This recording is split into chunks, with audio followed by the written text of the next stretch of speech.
One word is there, ayukta. In that verse, ayukta. Ayukta means not controlled. Not controlled.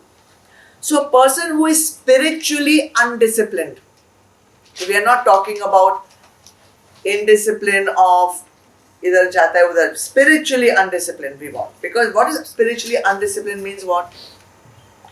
Not following the teaching. Not following the teachings, not following the sadhanas, not making any effort to control the senses, not making any effort to control the mind, not making any effort to purify the intellect. In them what happens? Organs of perception are doing their own thing. Mind is doing its own thing. Intellect is justifying everything. And organs of action are going haywire. Such a person is called ayukt, not aligned, not controlled. Such a person is experiencing inside inner chaos because everything is happening manmani. Senses ka manmani, man ka manmani, buddhi ka manmani, organs of action ka manmani. It's like having a company, an office. Peon is doing his own thing. Workers are doing their own thing. Boss is doing their own thing. Customers also come to the office and do their own thing. Chalega? You run your offices like that? You run your factories like that? Then why you run your own office and factory like that? We do not tolerate outside people doing their own thing. Even in your home, is it possible that, and it is possible, and it happens also, father does his own thing, mother does her own thing, children are doing their own thing, so helpers in the house, they are doing their own thing, driver is taking the car whenever he wants, cook is cooking tandoori chicken because he wants to eat, whether you are vegetarian or not vegetarian, somebody is doing this, somebody, chalega? Nahi chalega. But we are doing to our own self exactly that. Senses are doing whatever they want, mind is doing whatever they want, buddhi is doing whatever they want, organs of action are going haywire. Such a person is ayukta, out of control, chaotic. We say such a person is not integrated. The personality is disintegrated. So many distractions, so many desires, all the time, playing here and there.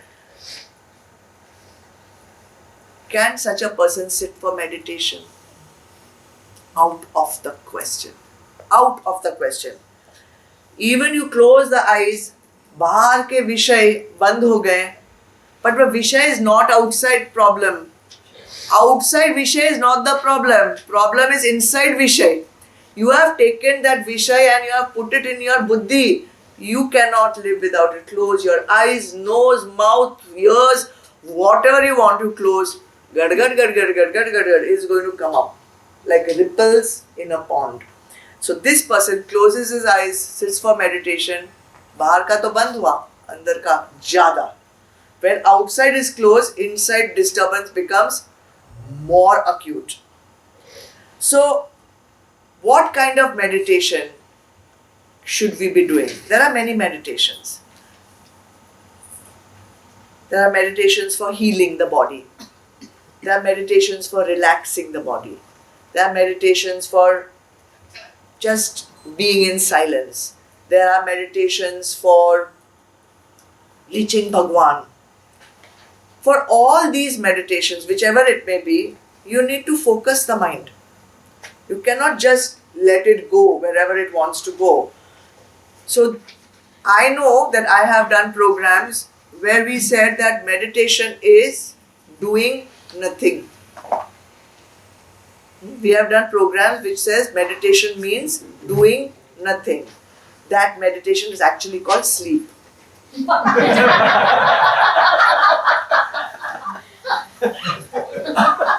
Doing nothing, no. If nothing, you have to at least be witnessing.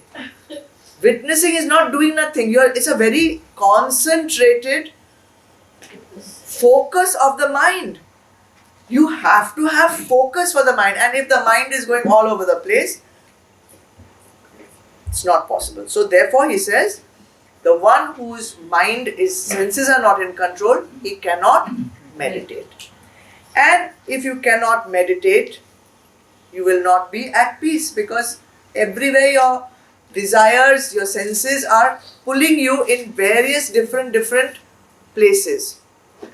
So the kind of meditation which we want for spiritual growth, or we can say which is Vedantic meditation, means first and foremost we need to have Gyan of Atma and Anatma. It's called Atma, Anatma, Vivek. What is Atma? What is that self? What is that higher energy? And what is not self? What is not Atma? That much at least knowledge we should have. The ability to distinguish between Atma and Anatma. Anatma matlab jo Atma nahi hai. That knowledge, theoretical knowledge, at least that we should have. And secondly, after having that knowledge, we have to remove all the obstacles in the way which prevent us from getting the actual experience of I am not an Atma, I am Atma. And those obstacles are Kam, Krodh, Lobh, Moh, Mad, Matsarya. So first you should know what is your goal. The goal is Atma, the goal is not Anatma. After that, remove obstacles in the way, the most difficult part of it. Theoretical knowledge, chalo, anyone with a slightly intellectual bent of mind can get it. Removing the obstacles, tough one. Then the third step comes even more difficult. After removing, keep it out. Keep the mind silent. Keep the senses still. And fourth step, always be savadhan. Always be alert. Always be aware, because any second, those 6 enemies, Kam, Krodh, Lobh, Moh, Mad, Matsarya, will creep in. Any second. They are not dead. They are just in the wings. Anytime they will come on center stage. So if you want to have a successful meditation practice, these 4 steps or these 4 conditions need to be fulfilled. Now what we do, before getting even theoretical knowledge of Atma and Anatma, I want to meditate. What will meditate on? What will you meditate on? Yourself? You will be meditating, closing your eyes. My husband is like that. He did this. My wife is like this. My children, my office. ये सब चलेगा मन में, because you have not removed it. You have not cleared the path. It's like trying to drive your Lamborghini on SV road in the peak of traffic. कहाँ से हो? SV road. Because I remember Guruji, my Swamiji, giving this example in Somnath 5 years ago. Suddenly that word came in SV road. If you were there, you remember he was talking about pravritti and nivritti. And it was the day of my Diksha. That also I remember. Maybe that's why I remember. Alright. So now we know that we are not controlling our senses. Because we are not controlling our senses, we cannot be sitting in meditation because we are on SV route. And if we are not sitting in meditation, our eyes are open, everything is open. Will we be peaceful? No. Because gad, everything is going on. And the one who is not doing meditation, is not peaceful, how will he be in sukha? How will he be in happiness? Alright? Now, this point has been told earlier or not? So why he's repeating it again over here at the end of Sthita Prajna? Why is he repeating? Because even this, it's a danger to one who becomes Sthita Prajna. He can get toppled any moment. Yeah. Because the Correct. force of senses is so Correct. strong. And what about those who are not Sthita Prajna?